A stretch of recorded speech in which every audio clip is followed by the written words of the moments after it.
challenging chapter, a little bit. Not a little bit, actually, it's very...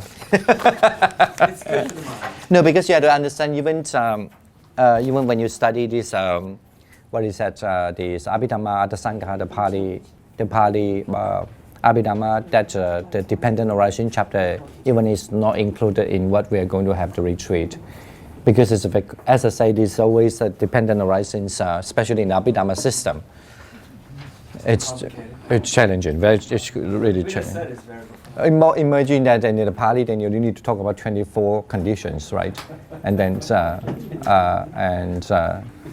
and even one condition, two conditions, confusing enough. So. Maybe we should put this in your computer. Mm. And then the computer can Computer? What the computer can tell us? Computer can't tell you everything they didn't put in. Yeah, but it can work with the constant. I think in order to make a matter a little simple, I guess. I mean, it never be simple, but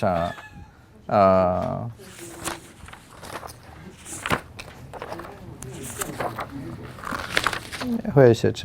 Where we are? The page. Oh yeah, I keep it here. Page 121.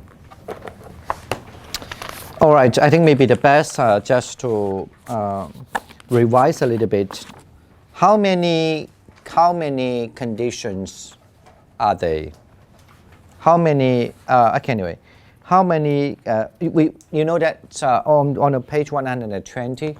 So I hope that today we have I would not say a very in-depth understanding of these causing conditions and the fruit, but we might at least have some ideas what is going on. Okay, I think that may serve our purpose. And firstly, in Sarvastivada describes there are 6 causes, and then the 5 fruits, and then the 4 conditions. But this only represent the standpoint of the Sarvastivada. But last week we did mention that some other different school may have a different list. Okay.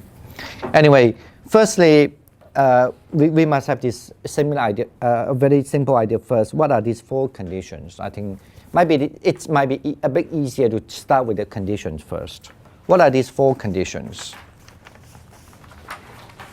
Yep, can you just find for me what are these 4 conditions?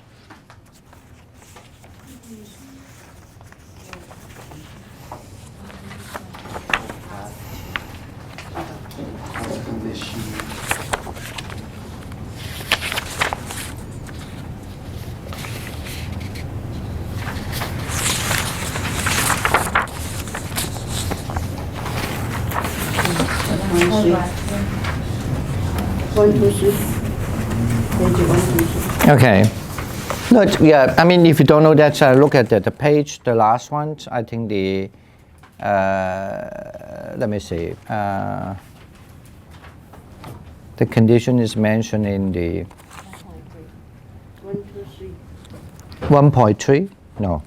Page 1, 2, 3. Yeah, 1, 2, 3, the last one. Yeah, the last 5x.3. Okay. 5x.3. Look at what is just list out what are these 4 conditions. And then there's the word conditions called pratyaya. Okay. And there's called condition called cause, hetu pratyaya. And then the uniform immediate condition called samantara pratyaya. And then you have a condition called object, alambana pratyaya. And the conditions of dominance, adipati pratyaya. So there are 4 conditions. Let's just read through it first. So excluding the efficient cause, basically anyway, I think that's difficult to read that later. But maybe what are these 4 conditions? One condition is called condition called, okay, the word conditions, pratyaya, it's something like, prati-e, prati with R and puts E, I think. I guess so. But anyway, this is there's a big discussion. In all the commentary, usually they try to define the word like pratitya samuppada, for example. Pratitya, so sometimes they say pra plus E, okay? and some they have a different explanation. I cannot remember now, but I want to say that generally condition means that we have to be based on something, relying on something. Something will be happen, right? So that's what the condition mean. Anyway, and then there are four types. Firstly, look at the first one, the condition called cause. Mean hetu pratyaya means the condition had to based on the cause. That's what they call condition. And we are going to say it a little bit more. And the uniform immediate conditioning. Condition, in other words, means the condition would not stop uninterruptedly. So it just flow all the way. Okay. And then you have the so-called alampana, so-called the condition called object. So like there's an object of as a condition. And then the other one is called the condition of dominance, mean the adipati pratyaya, so 正善缘. In other words, mean the condition is it become a main cause to make something arises. Okay, let's just back there again. When you say that the first one called condition called cause, it's very similar to what we are talking about a cause. Get it now? We're going to have 6 causes, even though you don't remember now, but there are 6 causes we're going to discuss. So the condition called causes actually, according to Saraswativada, it include almost all types of cause, but except one. In other words, mean it include 5 types of cause, except one cause is not included. Okay, what are these causes? Yeah, the efficient cause is not included. Okay, we are going to back to that later. Why the efficient cause is not included? What is the efficient cause? Okay. Generally, actually, efficient causes in the general term is very simple to mean. So when there's any condition, or when the condition is given, when the cause is there, and then without any interrupting the cause going on, that's called the efficient cause. Okay. In other words, I mean efficient cause almost been understood almost like a cause that is always flow all the time. Okay. No, okay. No, I think that's why I say this is a difficult subject. First, just remember, when you say condition, there's 4 conditions, and then one condition is called condition, translate here what called qua. Is it pronounced qua or call? Qua. Condition qua cause, okay? But usually when you say the condition qua cause, so you include the other 5 of the causes, but you exclude the one is called the condition, the efficient cause, okay? 就是人作因, right? And then the second condition is called the uniform immediate condition. In other words, mean, or you sometimes translate as uninterrupted condition. So no interrupt, uninterrupted condition. So in this condition, usually you call that as uninterrupted because it always, the condition is given the past and then even the basically mean that they should be belong to the same base, okay? They belong to the same space, and then usually that only refer to the mind and the mind concomitant, okay? All right, I need to repeat again. The first one is say the condition called cause, so that include everything about the samskara dharma. It means include everything is formation dharma, okay? For example, like earth element, okay, is included. And, or even the mind, or the mind concomitant is included. But when you say that there is uninterrupted, or so-called this uniform immediate condition, the condition is only, the content of this is only include the mind and mind concomitant. 就心跟心所而已, okay? In other words, only the mind and the mind, Jaya and Jayasika out. Okay. And then the third one, it's called this condition core object. Okay. Condition core object, it's also include everything. Like when the eyes have the object of the form, so this is called the condition called object. Okay, when the mind has the object of, let's say, I know I'm angry, for example. So the angry is according to the Abhidharma system. Remember that there's different type of angry. So they have, let's say, the crowder. I feel a little unhappy, or so when I knew that when my mind have the object, I feel that I'm unhappy. So the unhappy kind of the mind concomitant as an object, right? So that's called the let me take it in English. It's called the condition called object. Okay. Okay.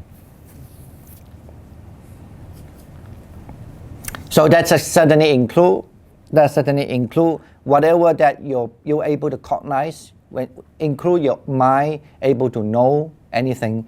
It's all under the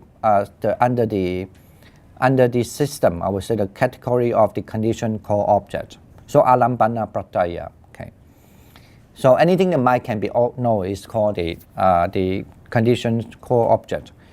And then the fourth one called the condition of dominance. So actually the condition of dominance, on the other hand, it's only, you could just put it that, to be more precise, just only one cause, because similar to only one cause.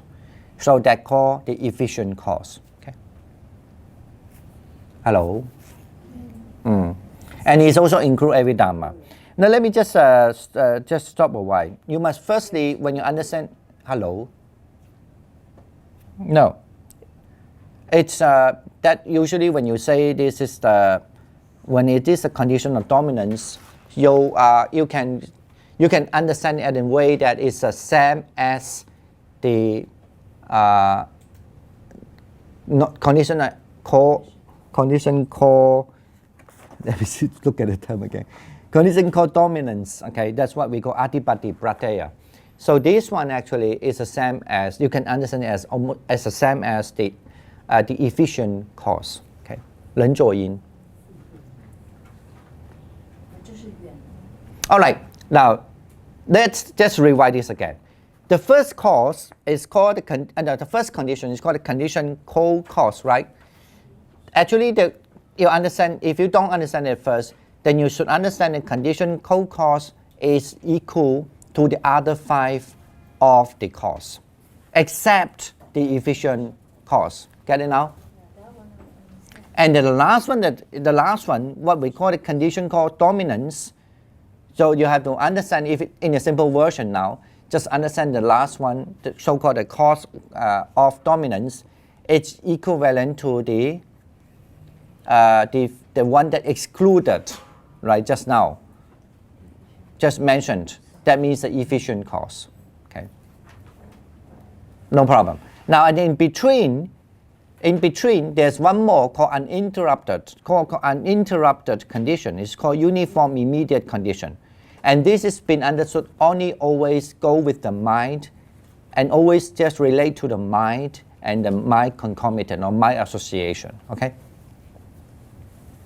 All right. And the other one, which is the condition called object, it's always understood being as just the mind can recognize, when the mind recognizes something. So that's called the what do you call this condition called object, right? Any question there? Look, know the list first. Yes. You want to ask question? Yes, please.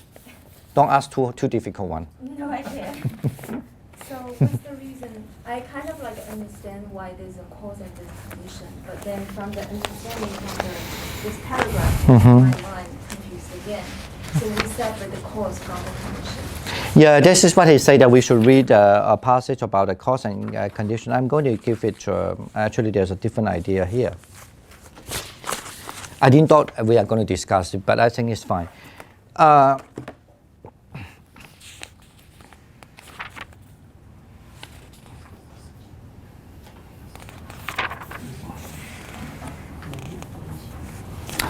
Actually, it is certainly, I mean, like according to this, my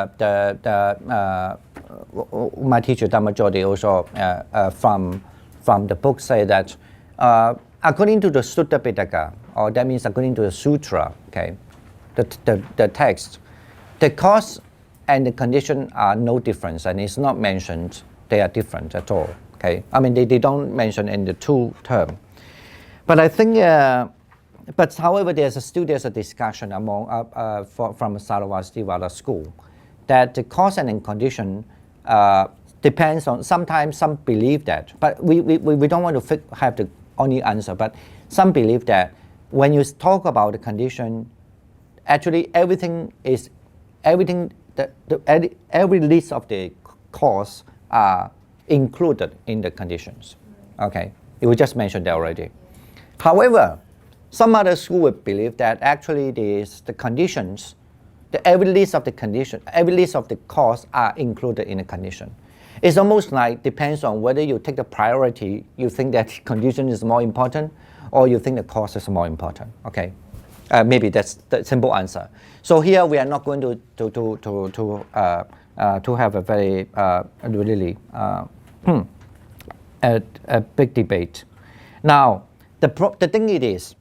There's an argument also in the Mahavibhasa, because according to the Mahavibhasa, if the conditions, according to this, anyone forget what is Mahavibhasa now, right? You know what is Mahavibhasa, right? Okay, a text which composed in the 1st century, almost like the encyclopedia of the Buddhism, especially for the Sarvastivada school. So if it say that conditions are devoid of reality, because if you say you deny there's something called the condition, that's what we talk about. We address of there are 4 conditions. If we're going to say that devoid, then it would imply that all Dharma are devoid of reality. Okay, according to this Sarvastiva point of view, since all 4 conditions completely subsume all the Dharma. Because when you look about the list of the conditions, and it looks like the conditions actually are included everything. Now, let me just say that the first one is called the cause. Let me see the translation again. Yeah, condition qua cause, right?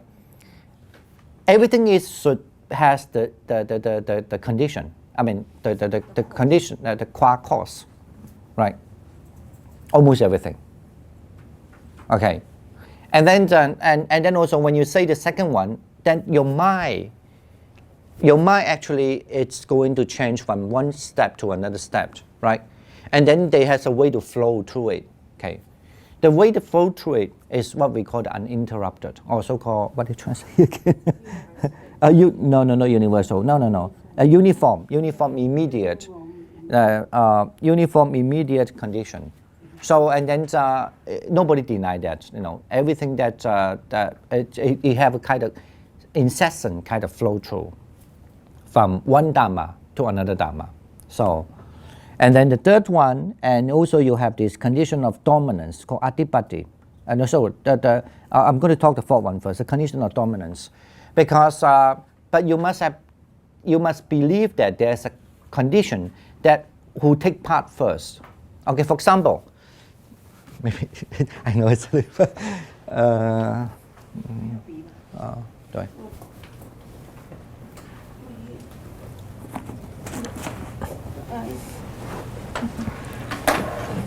Okay, thank you. Oh, thank you. You know that when we talk about this one of the Dharma, when we say a Dharma, say Dharma, right? A Dharma. And according to the Sarvastivada, a Dharma actually impeded in this so-called this joy Dharma. They have a 4 kind of phenomenal, 4 kind of characteristic that which is destroyed from the mind, right? It means the arising, the staying, and the ceasing, and the and the dropping, and what we call 成住坏空. The arising, the passing away, and then the ceased, right? There are 4, right? So, and you understand in the Sarvastivada, this is a reality. It's a real thing, okay? Because the Dharma itself, that let's say I see my mind is a Dharma, the mind, say the mind, or that may be including, okay, don't say mind, maybe confusing. I see let me see the word. Okay, like I see I holding wrong precepts. You know, I forgot to translate what 借尽取见, because I think you have to do this. There's no other way. That's the wrong way, right? So, or maybe some other thing. It may be much easier. Say, I see anger. Okay. That very moment, this anger is a Dharma, right? That I'm talking about this in a very quick unit.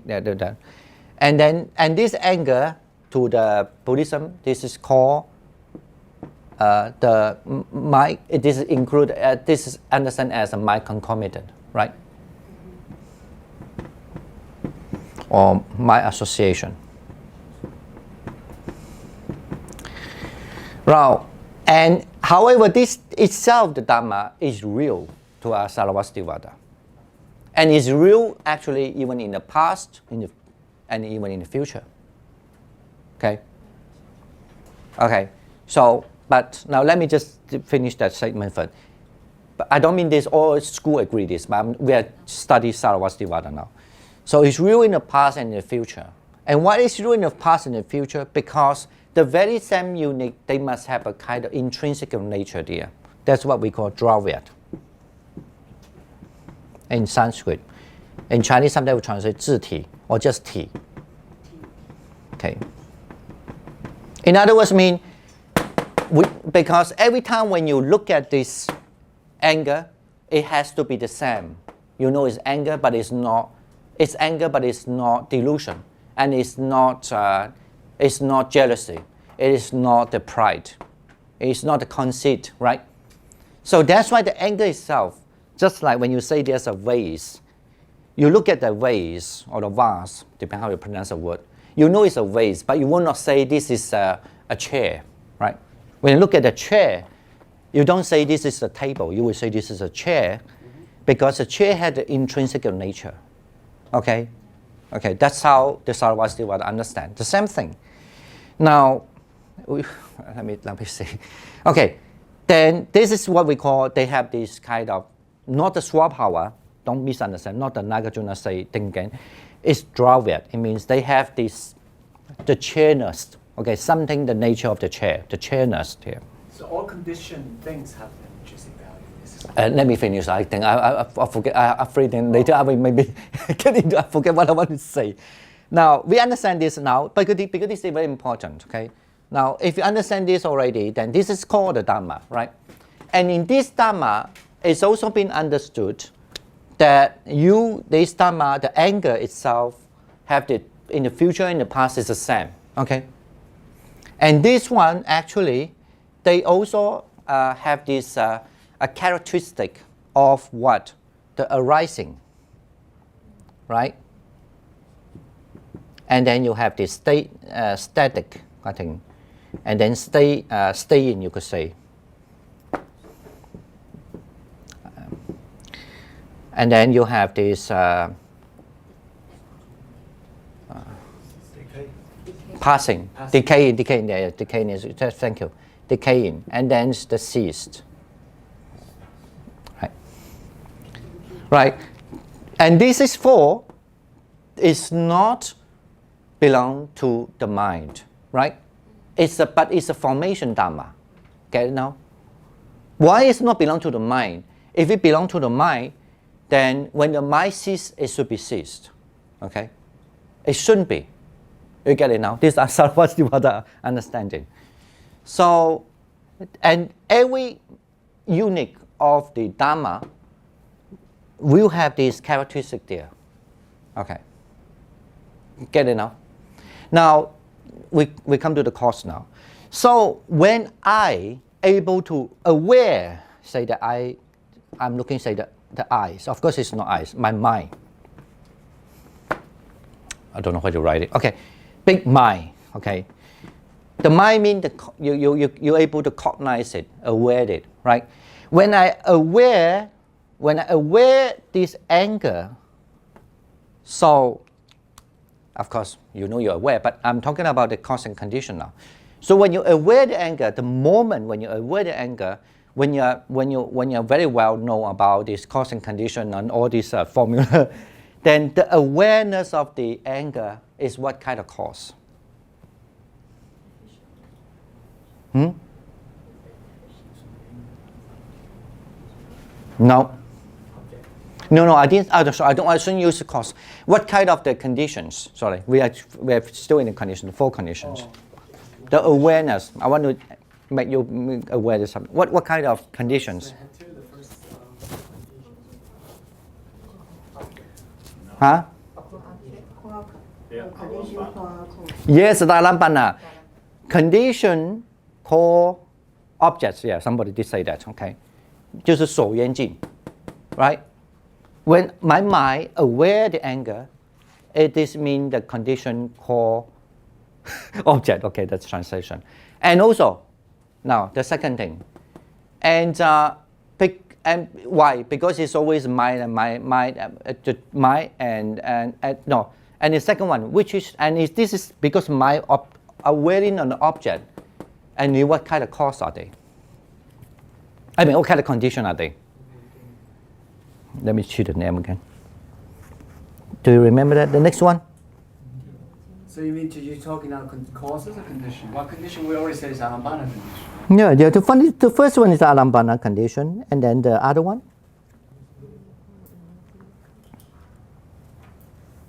And any other? Causal? It can be causal. Okay, that's fine. Let's just leave the causal alone. It can be causal, but I'm not saying here because we have to see what is the result in order to understand. But definitely we have this object, right? That's what we call the dominance. The anger is dominant. Yeah. Then the dominance will be understand, not the anger. The dominant will be understand because you see the anger arise. That's called the condition. A dominance condition. I think it's translated dominant condition. Okay. Because you see the angers arise. However, okay. However, if your just say a simple version, if your mind has this other mind association, right, as a cause, for example. In other words, I want to mean that you have wisdom. Okay, maybe say easier. You have wisdom, or not necessarily. Yeah, say that you have wisdom. Maybe not necessary, but and then sometimes you will see the anger is there, or sometimes you see the anger is decaying.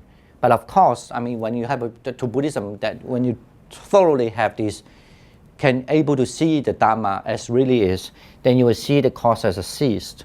Now, I want to say this is mean. Why you call that as a dominant conditions? Because when the arising be a dominant, so it becomes the dominant condition. When you see the cease become a dominant, and then the cease can be the dominant condition. Okay, get it now? Because in the very unique of the anger, I mean, normally people, of course, to the when people ask, okay, now we back to much more. Now, when a person, this what do you call this, ignorance become their important cause. 施用过, no, let me see what is it the name. No, say the 偏行因. Sarva is called all pervasive.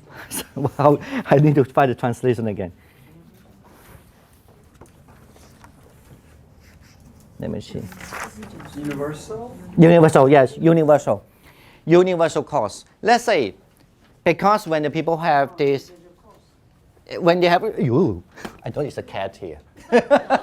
No, it's just because universal. You see, that's how you when you have a cat, you just feel like that. Universal cause.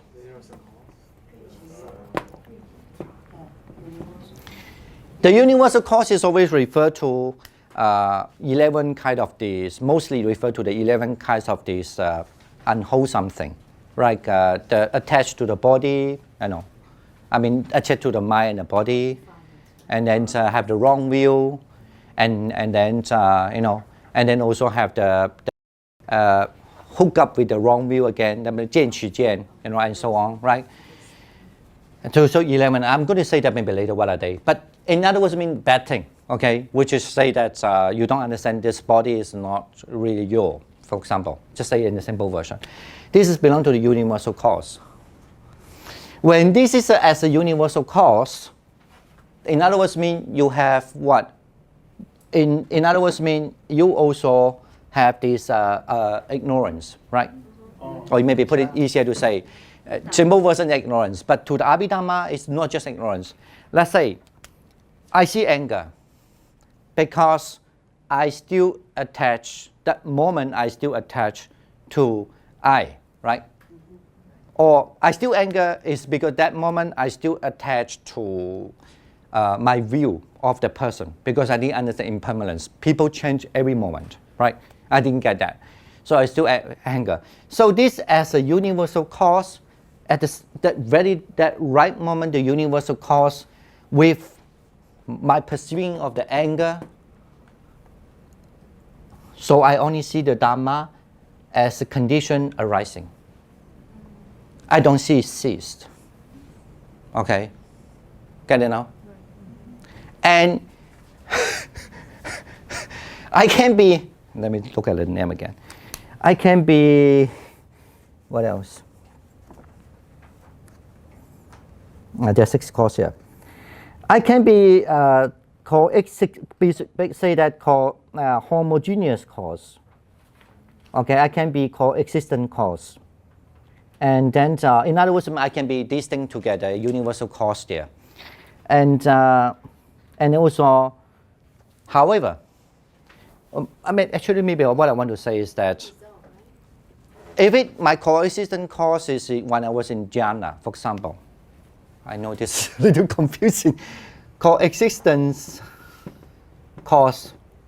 Because coexistence cause always only can be a cause in whatever bhumi they are. Say that I am in the bhumi, mean in the kind of platform that I have desire. So what will arise with me is always with the desired one. Okay, that's called the coexistence cause. But when I'm in the jhana, for example, I'm in the first jhana. So my coexistence cause as the cause in the first jhana. So you know in the first jhana, anger will not arise, right? So we know that. Say that I give an example like an anger, it will be not arising. Okay, according to the Abhidharma system, so I enter the first jhana, and then I enter the first jhana. My coexistence cause of the first jhana, and then also my what do you call my mind and my alambana. What is alambana? My alambana will be the form. Okay. And also you could understand, because the moment I was looking at the jhana form, the nimitta, right? That's my alambana as a form. However, and then also I can be also checked by my mind concomitant. Then I only will see the examining mind, what we call vitaka, vichara, piti, sukha, ekakata. Okay, and then you will saw all these 5 factors. In the first jhana, you only see the mind become like this and that, you know, and then there's a little joy, and there's no distraction, and so on, right?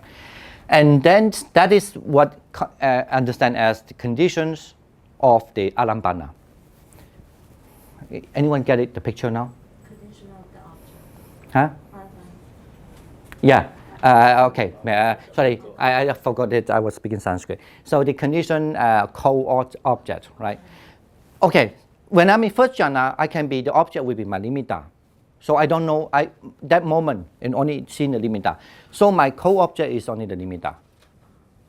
Okay. And then after I need to change, I want to check what I'm here, why I'm in that kind of state. So my object will be my mind, very subtle mind called mind concomitant. And then you will find that if you check it, there's only 5 of them. And you want to find the anger is not there. Okay? Okay? You understand what I mean now? So that's what we call the coexistent cause in the first jhana, but your condition is only the conditions of the the condition, as the condition is that the condition, you know what I mean by this core object, right? All right. And then now, how to say, what's the English word called? Then I'm not in the first jhana. I step away from the first jhana, and I just, how to say, exit, okay, exit from the first jhana, and back to the what we call this, the desire jhana, right? The desire form. All right, you know that the desire form you can have, you are allowed to have any kind of object to observe. It's not like in the first jhana. That's clear.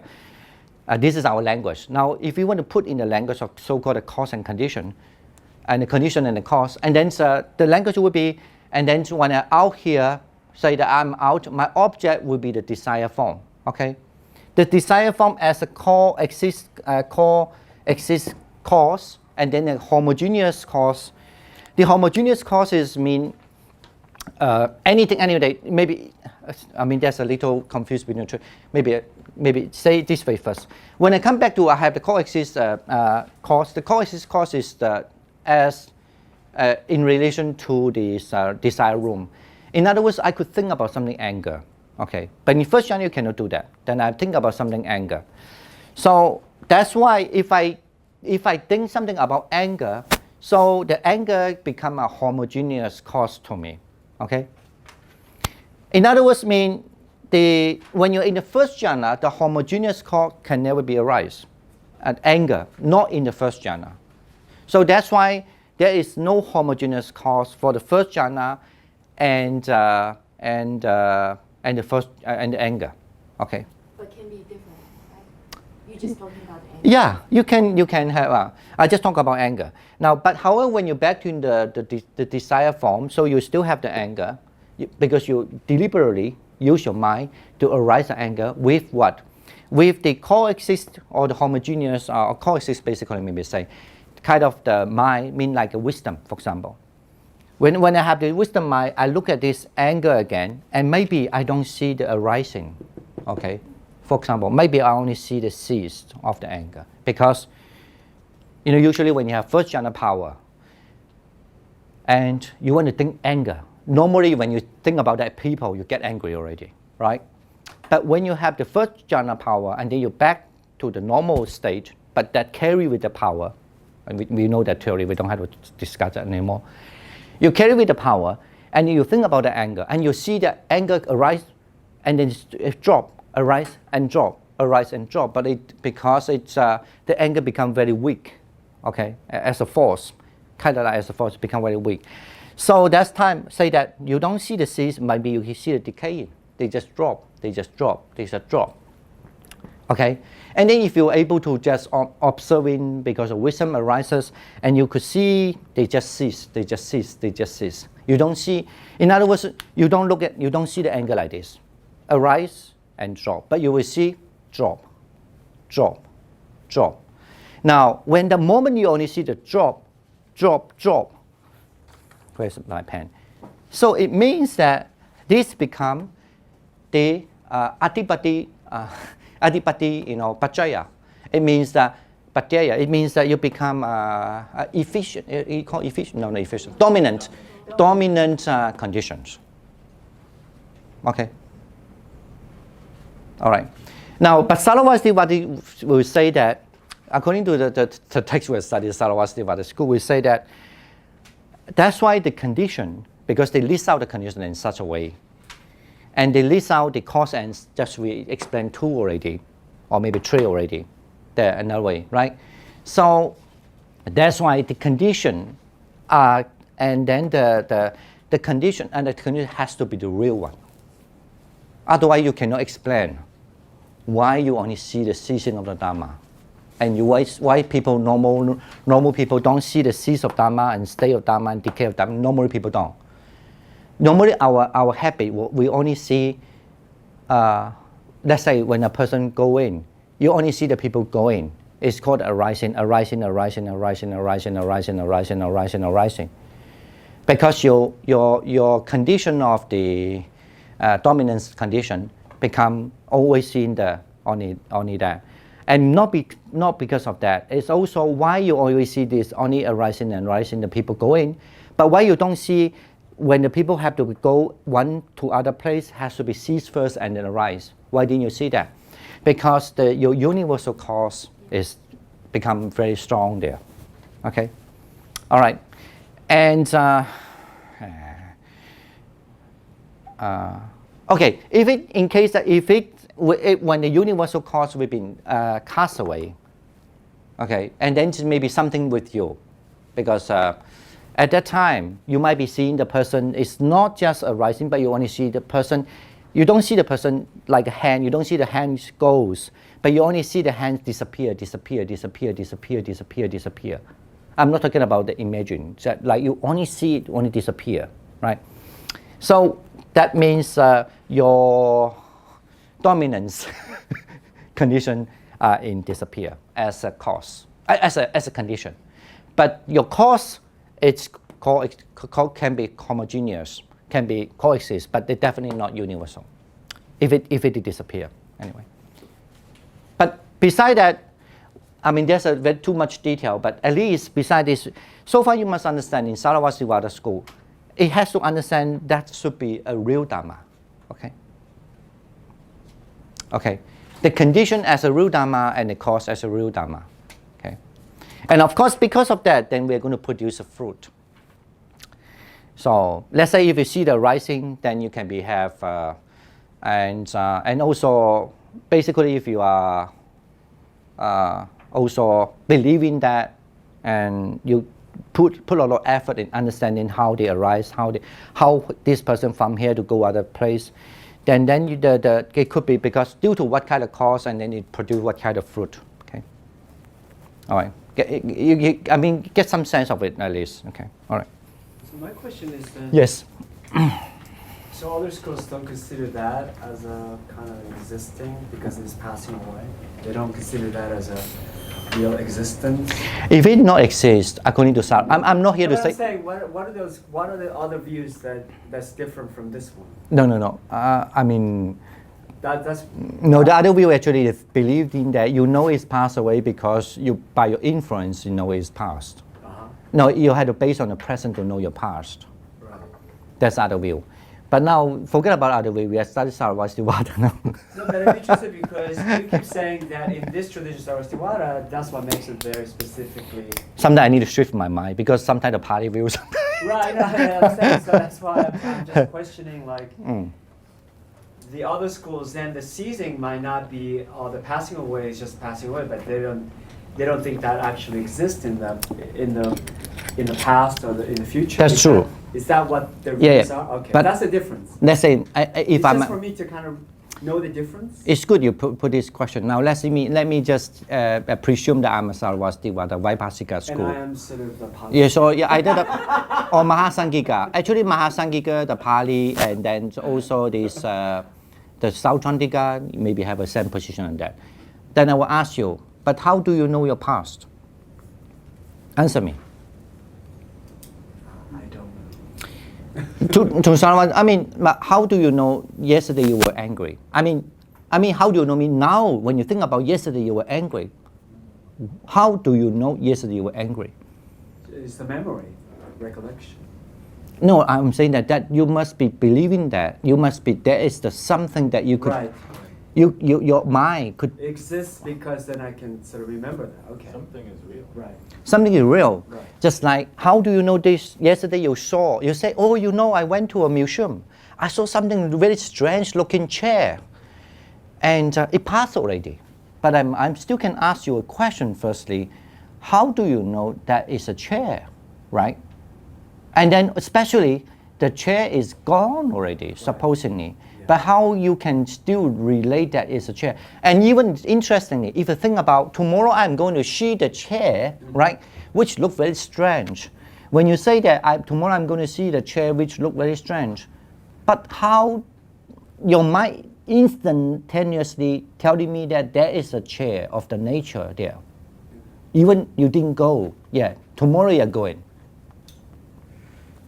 I mean, this is Sarvastivada point of view. Right. Okay. No, I understand it. Why there's such an emphasis on the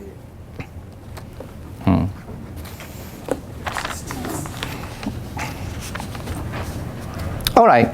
So if we have at least some idea what is meant by, firstly, because even though in the sutra there is no differences between the cause and condition, okay, but in Sarvasati thing there's a differences, as I say.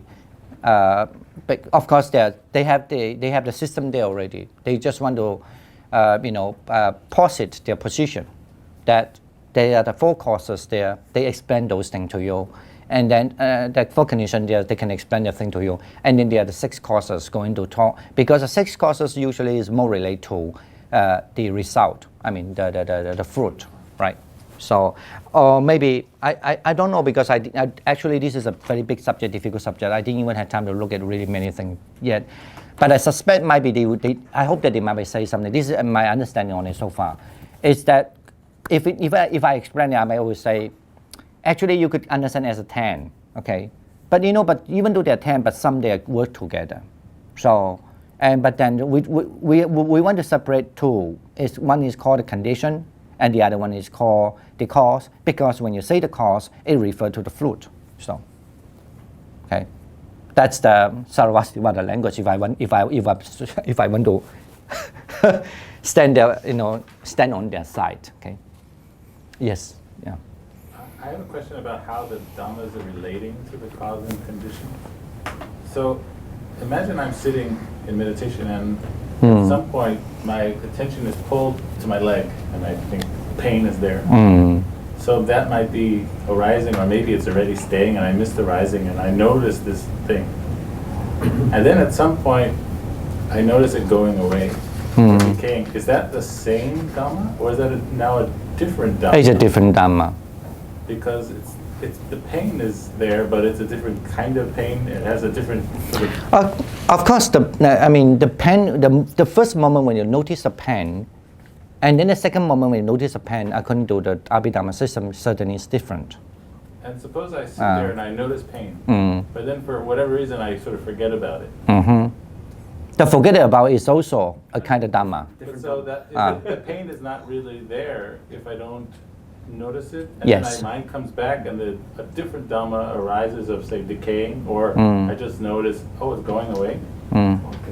Yeah, maybe the easier to say this. Let's say you you were thinking about, let me see, what is that most attractive thing? I don't want to say woman now, it's too boring. The word. Say something else. Say a Ferrari car, okay? A car, okay? And that's what you obsess, even though you never have it. Just one example. You're walking on the street, right? And then when you saw the Ferrari car, and then that's the object right there. And then you arise a kind of the desire that you want the thing, right? And then the next moment, the Ferrari car gone. Let's say the Ferrari just appeared to you, just only one glimpse, okay? The idea of it. Yeah, just one glimpse of it. But then you still, with your mind, right? And you still carry the object of what Buddhism call unreal object, because with your mind, there's an object of Ferrari still in your mind. So your mind carry this object, and what I want to say is that first one as a cause, right? As a cause, and there's a condition there. We just explained that already. So there's a cause there, and the cause become the fruit of you having the imprinted object to your mind, right? And then that one and serve as a cause again that will carry that you will think, I want it, right? So the moment that the brief time that I forget that I want it, the craving is not there, or it's there, but I'm not thinking of it. To us, Sarvastivada, the craving is there. Because I could remember. But because you have, no, let's forget about condition. The condition is more subtle. Actually, cause and condition are more subtle. No, the next moment you don't have it because you able to switch it off, right? Or that is mean you abrupt it. Yeah, you may be. So when that you remember the acquisition, the non-acquisition arises. And it is interrupted, it arises. And then your acquisition, actually maybe like you say, you've been distracted. Like say there's somebody talk to you, right? So you've been distracted. So your acquisition will be a different thing already. But you are just actually, according to Dhammadipa, that craving is still there. The Ferrari, you want the Ferrari idea is still there, but you switch it off on it. And even though I'm not thinking of it, it's somewhere, it exists for real, this craving. It is literally real because why? Because if it one day, and you saw, let's say the Ferrari looks like a yellow color, and you saw there's a yellow color, you thought there's a Ferrari. Why you saw there's a Ferrari? You know that because you can relate to that something you switch it off and then you switch it on again. Even unconsciously, I mean, according to Abhidharma, you should be conscious. I mean, I'm talking about your advanced meditator. And then when you see the yellow, then you know actually why you want to arise. Before you hate yellow color, for example, you never really interest you. But that time you change, you like the yellow. But the one that trigger you like the yellow is because of the Ferrari car is a yellow color, okay?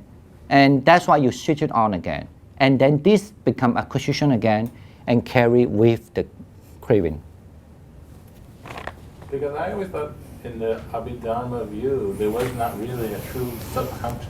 But this seems to be saying that there is some kind of real subconscious thing. Because we can recall a memory, which means it's there to access.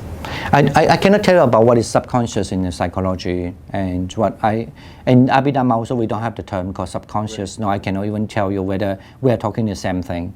But I can only say that in the system, you just switch that off. That means you have non-acquisition there. You hold it there, kind of like. But it's there somewhere, because I could regain it. Yeah, yes. And remember, oh, I used to really want that. Yes. Yeah. So that's why you couldn't say that when you see that the Ferrari, you don't have this the greed arising, the craving arise, but it's there already. And we could also recognize when we had craving and no longer have craving, because we can remember the quality of craving even if we currently don't have it. I used to lust after this. Now I recognize I don't, but I remember what it was when I was lusting after. Yeah, like say that it's believed that like a Buddha or Arahant, anyone, of course he knows what in the past, what kind of thing could cause him suffering, right? Right? And that's why they say then the Buddha will always, there's the kind of all the bad thing is complete switch off already. So it's the non-acquisition of the all kind of bad karma is all, not bad karma, the bad side of bad dharma, sorry. The bad dharma will be all in the non-acquisition already. Because of current conditions. Yeah. And it can be also actually still exists in a way, but depends, it's arguable. But the important thing is that the karma itself, because the cause, the hatred and the three main causes disappear. So even there's a karma working on, it looks like, but still actually there's no way to trigger them, to turn it on, okay? Okay, that's how the Sarvastivada explain the whole karma system. Okay. All right, I think we take a little break first, and then let's you have some consumption, intake or something, and then we'll back to the class. Okay. Yeah.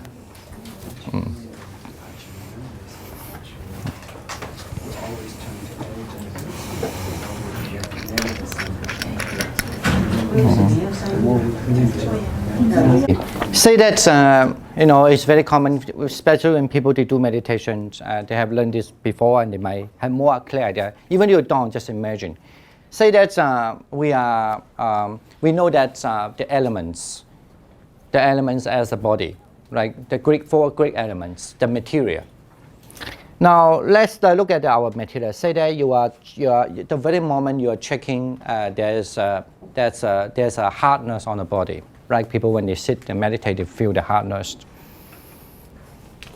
When you have a hardness of the, is one of the Greek elements characteristic. Right? Say that there's a hardness.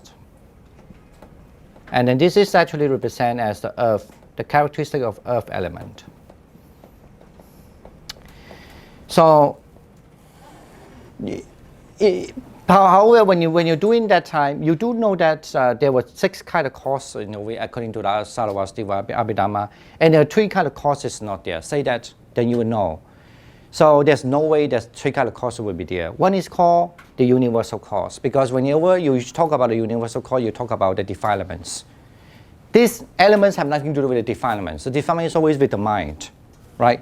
So that's why you definitely know there's no universal cause, and then there's no called retributive cause. Okay, okay.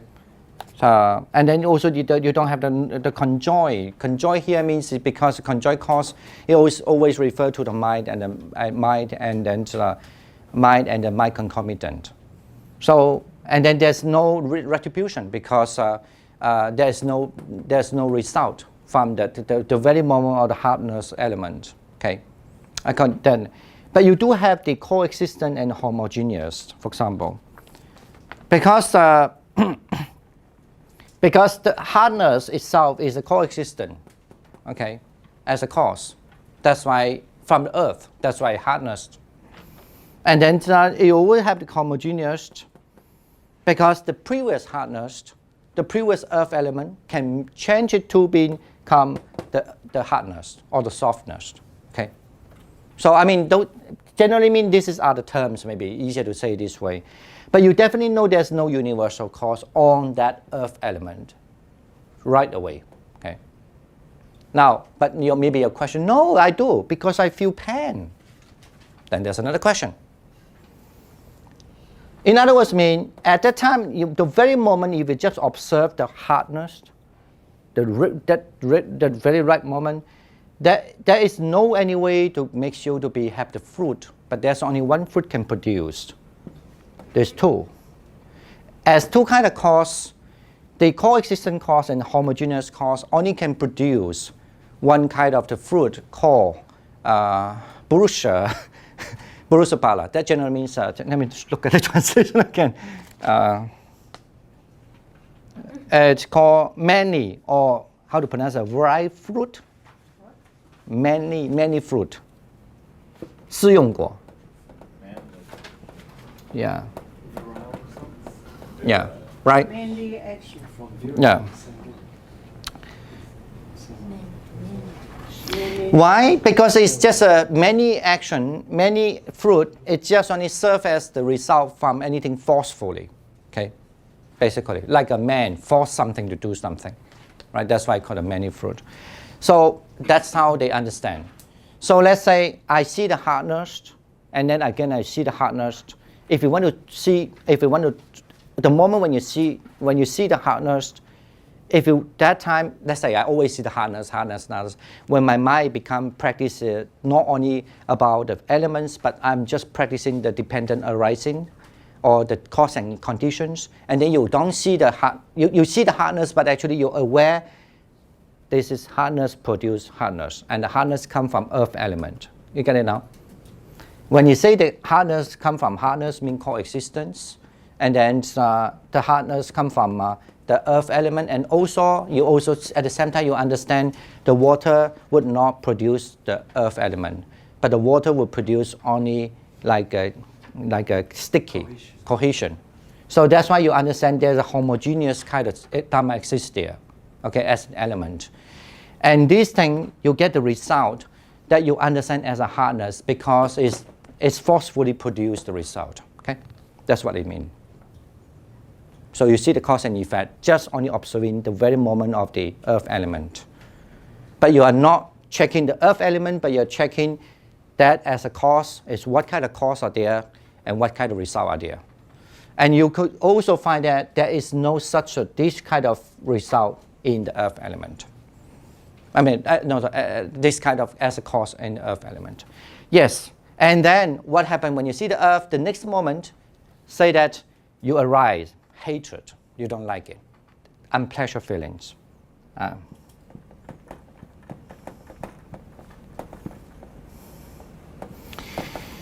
Now, when you talk about pleasure feeling, this is certainly you're relating the mind already, right, at the feelings, and this is a formation Dharma too, but this is the formation Dharma of the material, and this is a formation Dharma of the mind, or the mental, right, the mental part.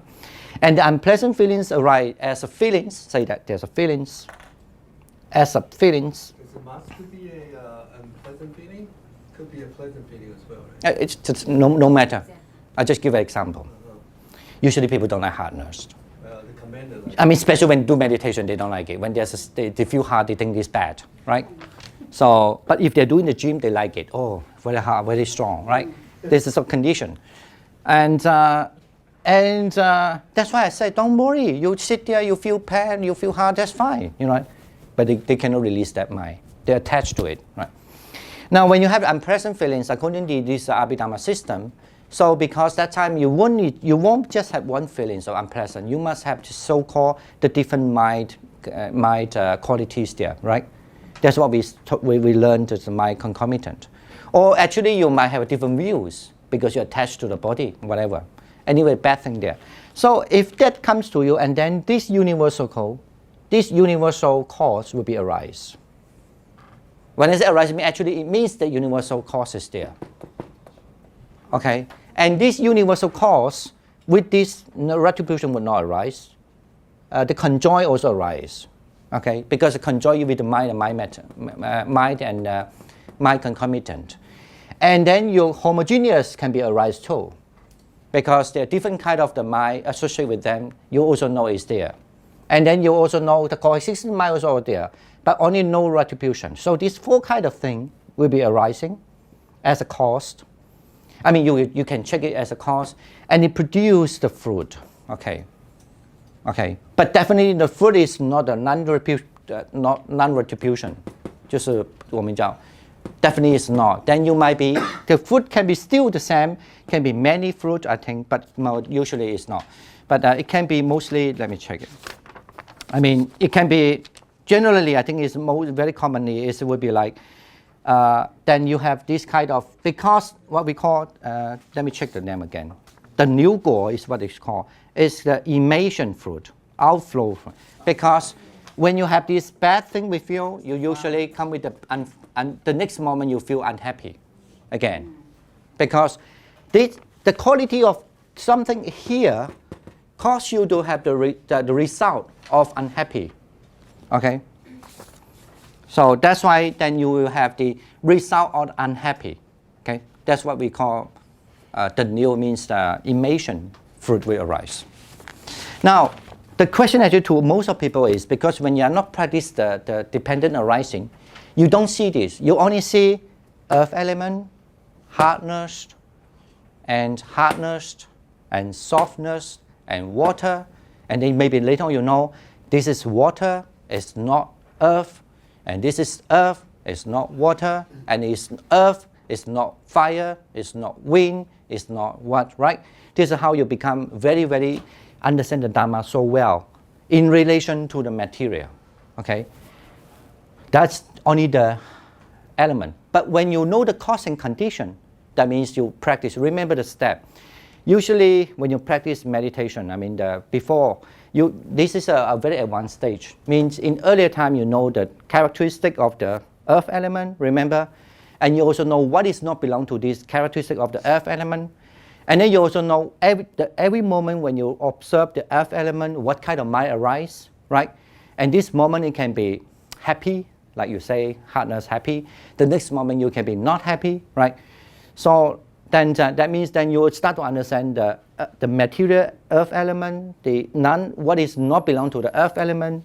The very moment you observe an earth element, you see this is not water, but it's earth. This is not fire, it's earth. And then now you also can see every time when you see the earth element, maybe you have this happy, you may be no happy, maybe you have anger, maybe you have no anger, maybe you have wrong understanding, sometimes confused, maybe no focus mind, whatever. You know, like now what we're talking this actually that you move to even more advanced level. You are not checking the earth element because that very moment you cannot just see earth element. You only see that is the cause because that is that produce the earth again. Okay, that is how when I see this, that means the earth, because you know very well already, and I have joyful feeling. And then when that's actually there is a kind of elements with me when I see this earth element, okay? And it produced the same result because I'm joyful, and then even though I see the earth element with the joyful component to see the earth element, and then the next result will be the joyful result, okay? And the next joyful result, because the karma, remember, the karma always only in the mind and matter. No, mind and mind concomitant. You have to understand in Buddhist understand, right? So, and then with that, so that's why you could understand the earth element is to do with the man fruit. And, maybe let's say, and then the next moment, maybe then you, the earth element, you should be able, every time when you look at the earth element, you're still joyful.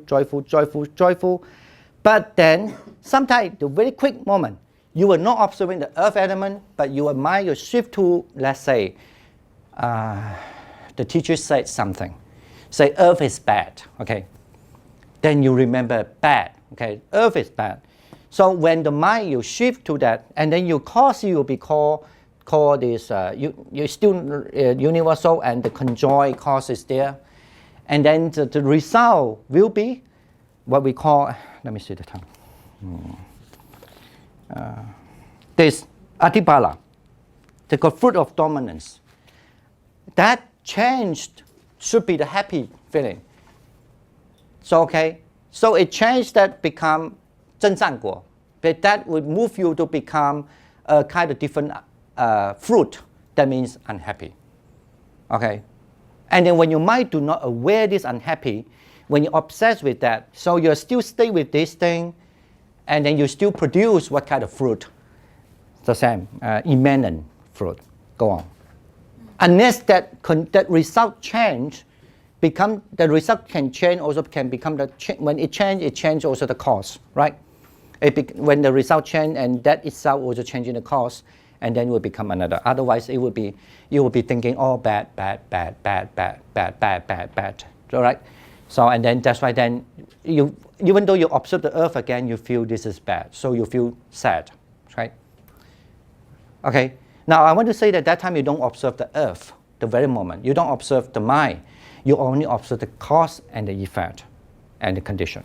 Okay.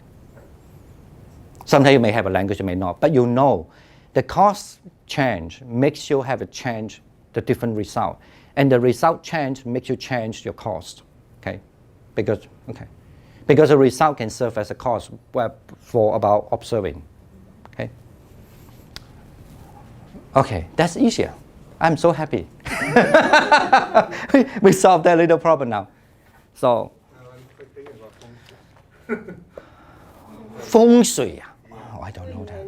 为什么会跟人供风水？我突然知道风水。你会不会想得太远一点？ Feng Shui is also related to the four elements, right? So. But why here you didn't include efficient ones? You just because this is the earth element, you're talking about the great element. Yeah, this one I just put an element. I want to say that if it just only cause existent and homogeneous as the cause, it only produces many fruit. Yeah. Because the emanations has to be produced basically either it must have the conjoined, for sure. There has to be conjoined cause, yeah. Because here there's no conjoined cause, of course. Then they won't be having emanations, okay. And also the question is like this. That's the reason why the Buddhism think in that way. I mean that's what the Buddhism think. So when a person die, you know why the four elements collapse? Because to the Buddhist understanding, the mind and the mind concomitant are the main cause of sustaining the whole elements. Otherwise, the body will be collapsed, you know. But of course, then this is something very hard to explain later on. All right, let me just answer this question. I think from internet they say, if the craving is still there, then where is the craving settled in? Bhavanga? No. Forget about the Bhavanga system at the moment, I think, because we're talking Saravastivada system. And Theravada may have a little. What mean the craving still there? Because the craving is still.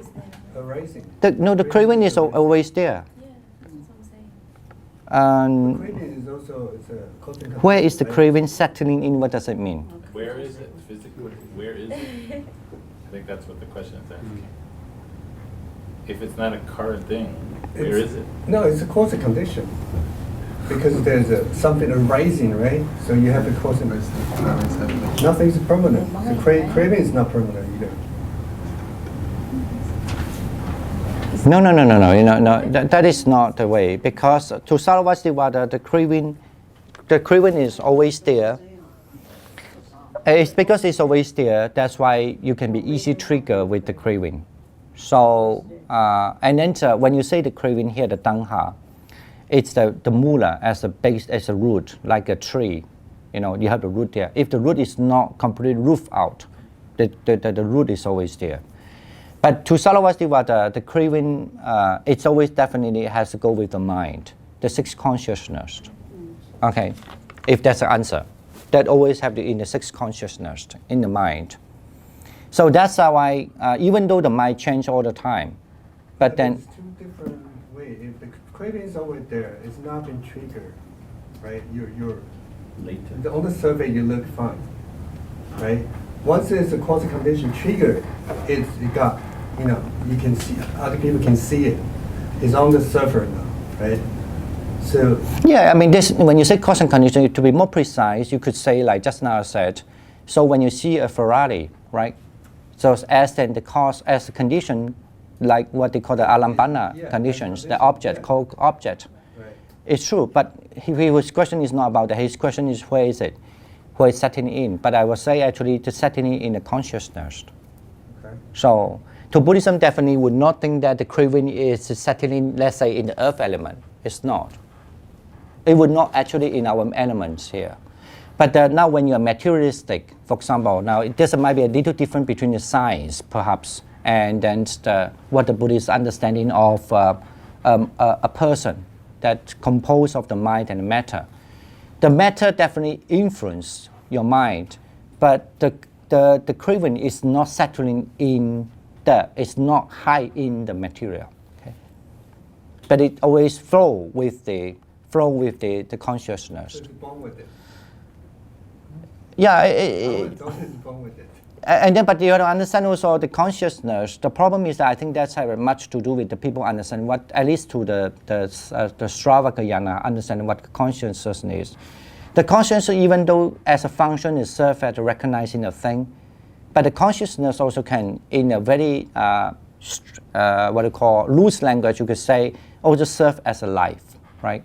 And so actually, when the people attach to the thing, the most difficult is that to get rid of what this consciousness is not belong to me. That's actually the most difficult.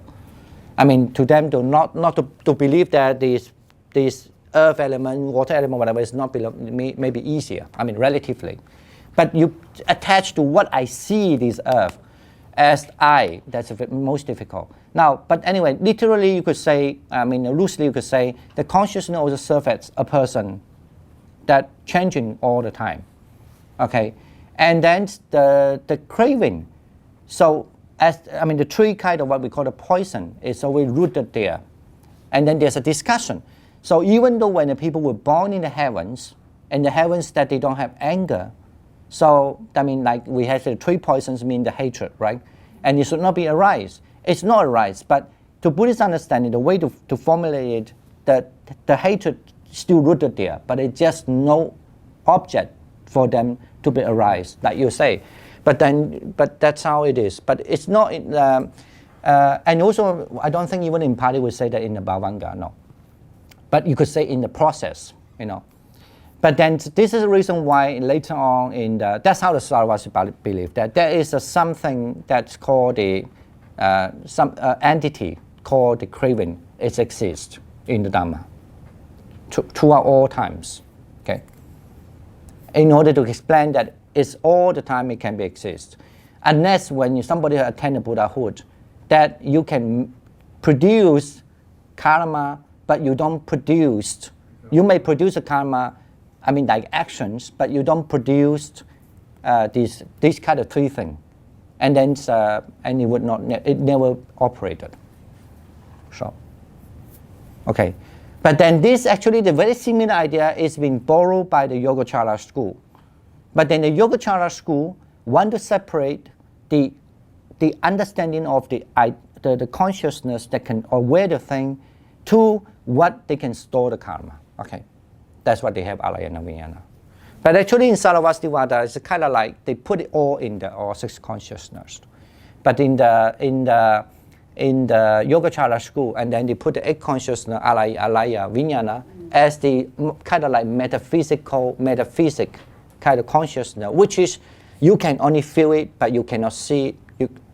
You can only know it, but you cannot see, and it doesn't serve as the active function, but it's always serve as a passive function, called Alayana Vijnana. It just actually separate it from the six consciousness. Okay, but the whole function taken place in the six consciousness still. Okay, hello. Is the time's up now? No, I was very hoping that. Okay, let's some. Okay, let's keep on. I think today we can finish this one, I guess. What else we have to talk?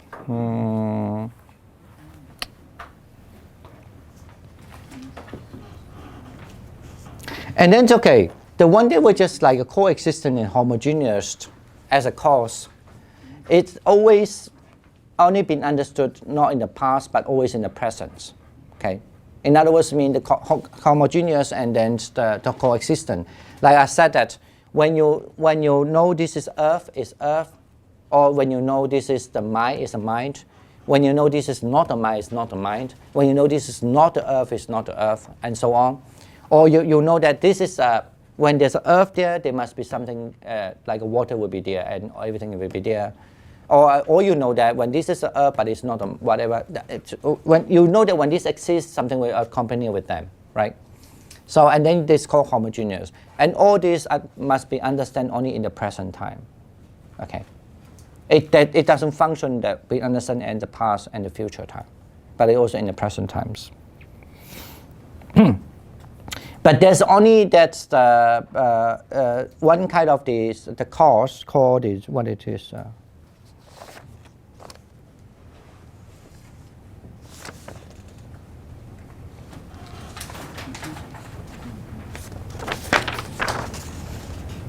The karana had to mean the efficient cause. Okay.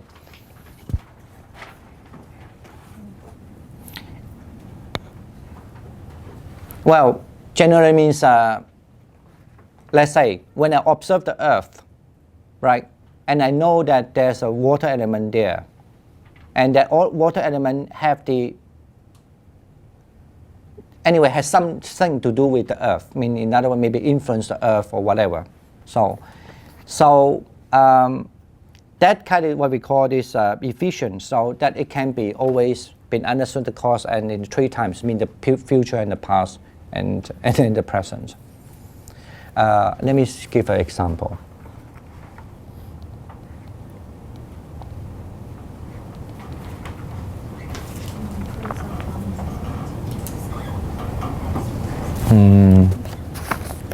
I'll think about it something. Yeah.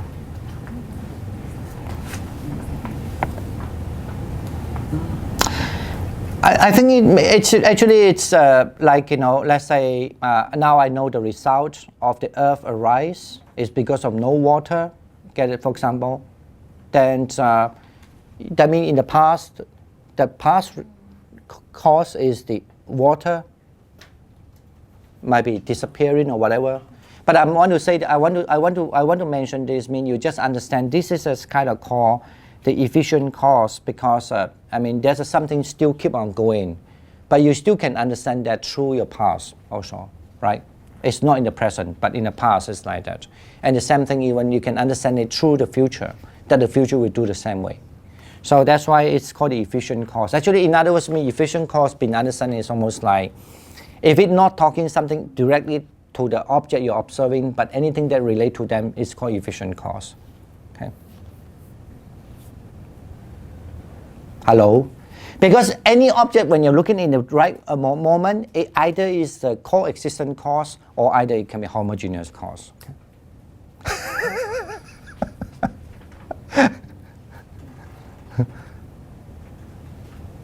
But of course, it can be efficient cause too, right?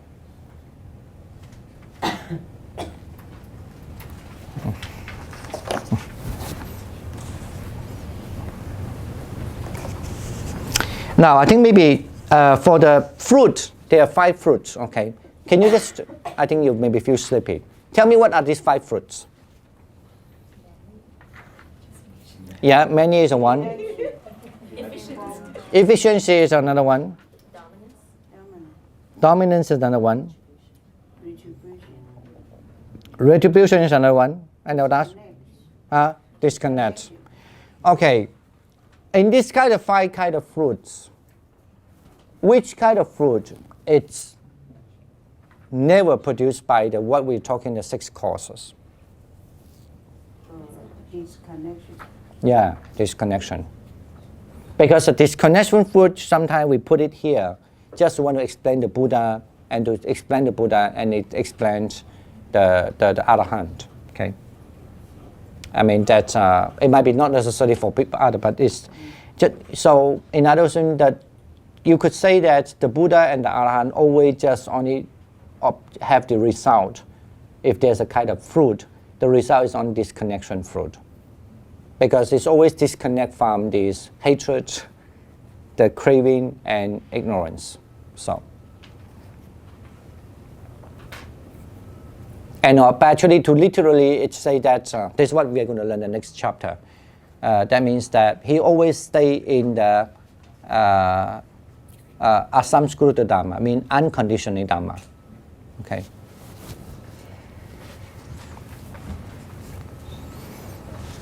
And then that's a samsara, still inside the samsara. Or? Yeah, I mean, we don't use a language. We're still inside samsara because depending on how you define samsara, you're still alive, right? Because samsara, to my understanding, means reincarnation. So that's why we don't say still in samsara. Definitely not.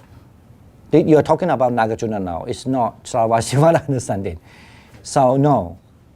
Of course, you cannot in samsara. Even in samsara, don't talk. We are not talking about Nagarjuna now. We are saying that. No, but definitely you are always in it, because the Arahant and the Buddha always stay in this just Wu法嘛. So it means the Nibbana. So, but in Sarvasivada refer to this the Nibbana or this non-conditional Dharma. So highly to do with the what we call this 离习 则灭法. So I mean it's a kind of true practices. So you have cut off all the defilements already. Okay, what about the people? Sometimes even though they are like that, but they still maybe they can experience something about like the unconditioned Dharma. What are these? What kind of fruit? Hello? We know that very well already. So the disconnect one is not to do with us. It's only the Buddha and Arahant already, right? So yeah, can we experience something like Nibbana also? Can we? I mean temporarily. Yeah, I mean temporarily. Of course, temporarily. Yeah. What is that kind of fruit? You said that already. Mean vipaka. Yeah. So that means that where is it? That is the retribution fruit. So, because to Saravastivada, you must understand this is a little different from the Pali. Okay, to Saravastivada, the retribution fruit here referred to is always non-defined, non-wild, wu fu wu ji in Chinese. It's non-wild. How to pronounce the word? V-I-L-E, not vile. Non-vile, will or vile? Non-vile. V-I-L-E. Yeah, it's always defined as a non-vile and neutral. So in other words, means it would not produce a karma again. Yeah, neutral.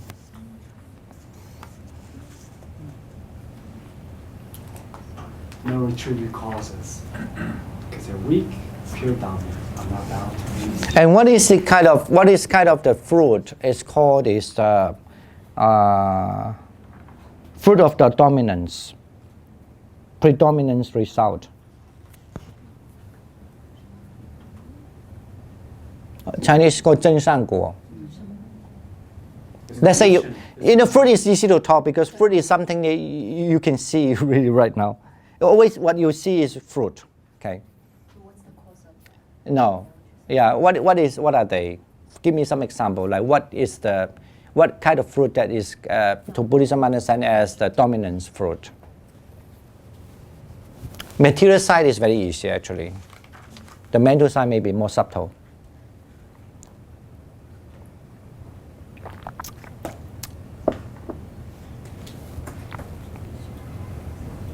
Okay, let's say that you put a seed right on the soil, and then that's a cause, right? And then let's say you put a seed there, and then you have this water, whatever, and then it grows the fruit, right? And then this result, the fruit itself, you grow the fruit is, you see the seed and the fruit is different thing. The seed doesn't look like the fruit, right? So that's why, since it doesn't look like the fruit, you cannot say that as an eminent result. Okay. Get it now? You cannot say that is the result from eminent fruit. No. It's no. Sorry. So it's not an eminent result. So it is called this translation is again. It's called the dominance. Because it is from all kind of cause and condition, it makes a different result. Looks like. Okay. So that's meant by this the Adipatipala. Okay.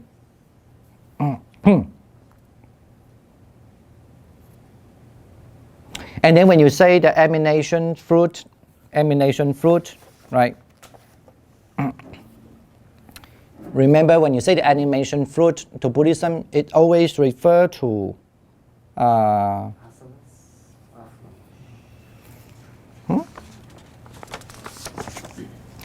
it should be the same result comes to you, right?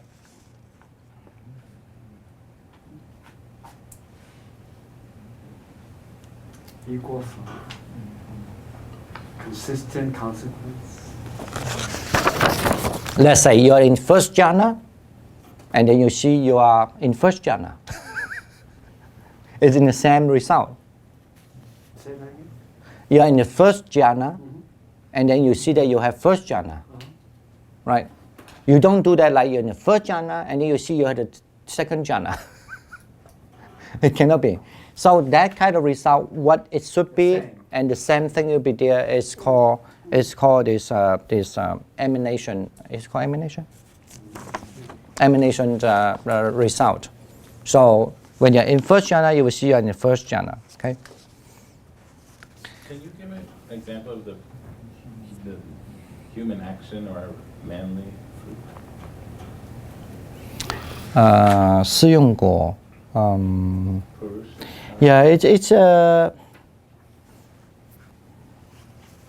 it's a result of a human action. it is. It's it's like a human action, but when you see the result, say that it's sometimes actually there's a discussion between the just what is the difference between, that's a little subtle difference only, but what is the difference between this the many result, right, and then the adipati, the emanation, is that emanation? I heard it. A dominance, right? It's very similar. Because say that when you plant something, the simile is that when you plant something on the soil, and then you have to wait for a certain amount of time, and then let's say you have a plant during the springtime, but you only get harvest during the fall season. So that actually you have a kind of process going on. So that result, I mean, let's say during the harvest time, so you get the wheat and the harvest. So that is mean this the many how to say, that's called the many result. So that's why I say it's very similar to the eminent because they still, the cause, it looks like whatever you put it there and the result comes very different. But they still have the same series going on. Well, what's the difference then?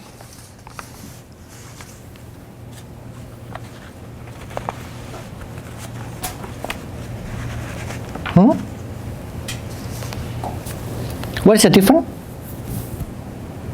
Oh, you mean what is the difference between the many and the dominant? Oh, I need to check that actually. Even from the human, like getting the education, and then from getting the education, we can, grow It the says, understanding. can I just read what it says here? What difference is there between the result of the virile activity and a predominating result? Yeah. The first refers to the agent. Mm-hmm. The second refers to both the agent and non-agent.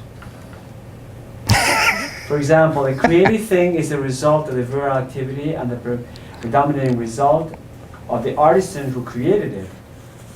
It is only the predominating result of what is not the artisan. I don't know, just read. Maybe I will explain this so it's maybe easier. When you have this called the eminence result, it always comes from the cause. Maybe that's easy to explain. Come from the cause called is the cause core. The cause core. What do you say? The efficient cause. It always comes from the efficient cause. Maybe that's easier to understand it. But when it's many what you call the many result, it can come from this like I just say a coexistent cause, right? And then it can come from. So in other words, I use the wrong example then. So the existing cause and then the correspondent cause as well as the resultant cause. Okay. So the effect, the dominant of fruit can only come from an efficient cause. It can't come from the other causes. Is that right? The dominant result, you mean? Yeah.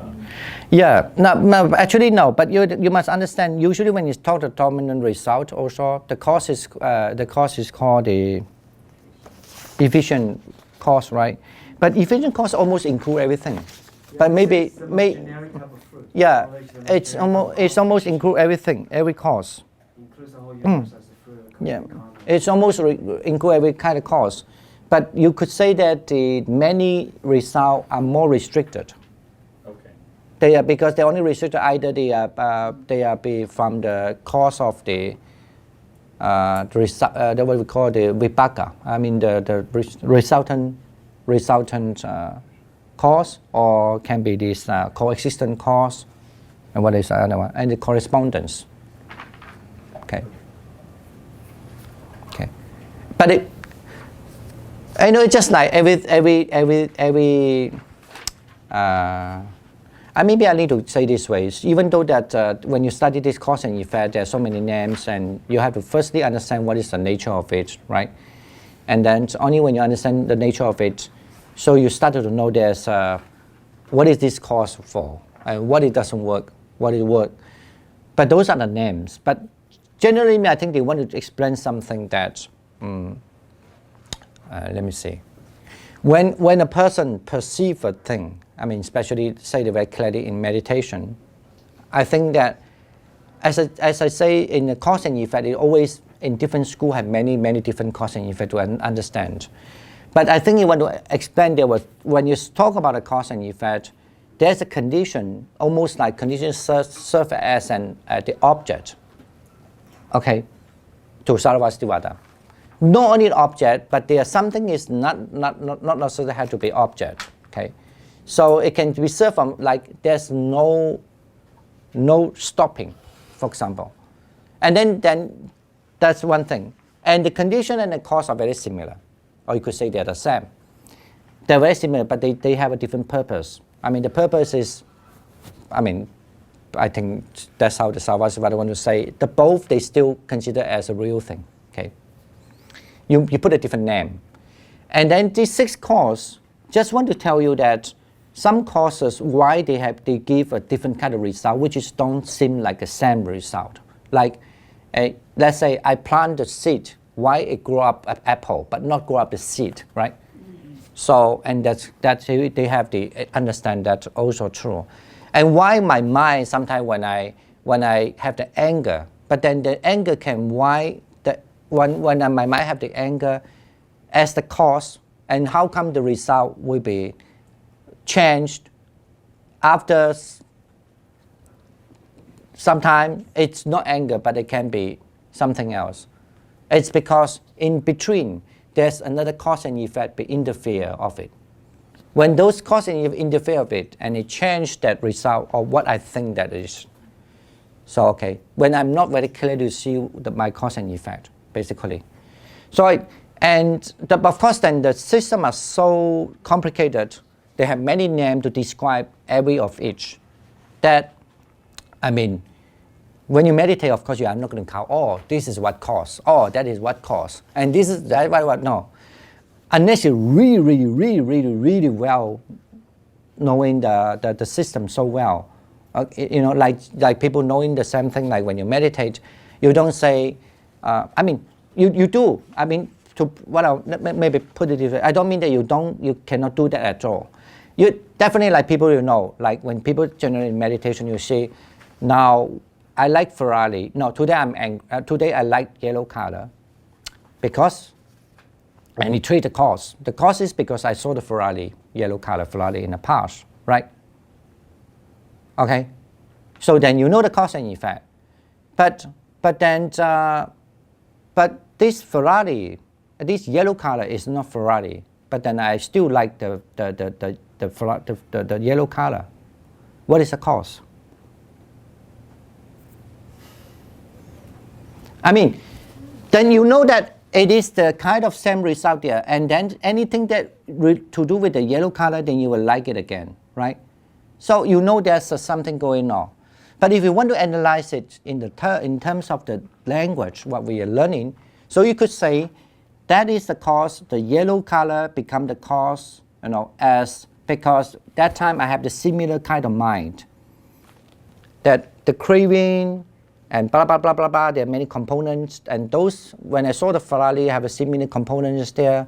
So this is what we call homogeneous and all sort of thing, right? This is called the name of the cause. The same cause is there, it makes me to see, to have what we call this condition, the object, as the object, the condition core object, right? So that's why I see the yellow color and you produce the result, okay? And sometimes the result, why is different? Say the result should be, I still like the yellow vase and yellow hair, right? But some strange, you don't like yellow shoe. Why? And then the cause is should be because you are not looking at actually. You might be just only looking at the yellow itself as a material. All right, and then that time you don't take the concept of the shoe. Like we would say, you just observe there's a yellow element. Okay, and then it produces a different result. He just want to say this. So you might not know the language. You just know sometimes this way it can make you change it that way. That way can make you change it this way. Okay. Sometimes when you have that kind of result, but even do a different result, but there's a still serious going on. So and this term, this is what we call the conditions and cause and the result. Just wanted to explain how they are, how they in general mean the processing going, and then why the result comes, and then how can you hook up with the same the result become a cause, and then you change another, it become a different, or maybe the same, very similar type, or maybe different type of the result. Okay, you get it now? I mean, this is so in other words, mean if you learn it, I mean, like Abhidharma is like, so if you learn it the term, maybe you can explain more, because this is become what kind of cause, this become what kind of condition, so it comes from what kind of fruit, and at the moment you become what kind of cause and condition, and it become what kind of fruit. Okay, but if you don't know that, you just know, yeah, it's like that, because something is there, something is not there, something is there, like that. So it makes you like this. Just I explained, when you're in the first jhana, when you see that there's no anger, but when you come up to from the first jhana, stay there for a long time, and then you have the anger, and then you have to understand why you have the anger, because that time your cause is highly only in so-called homogeneous, I know, and then and then when you are in a certain time, why you don't have anger, because you don't have the cause is because you don't have this what we call the sarava, mean the universal kind of causes there, the condition there, so and so on. Okay, hello. I mean, are you feeling sleepy? But we firstly just wrap up this way. But I mean, you have to take time to digest, okay? Because cause and effect is always a big topic to Buddha, okay, to Buddhism. But then you just know, actually, just to explain how the cause and effect, okay, and the result, okay. Oh, I'm so happy. 5 minutes gone. And then the next class will be finish the whole book. Okay.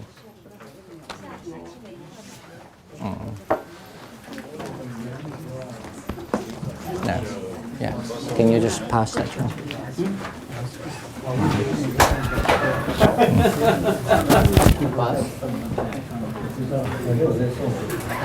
one?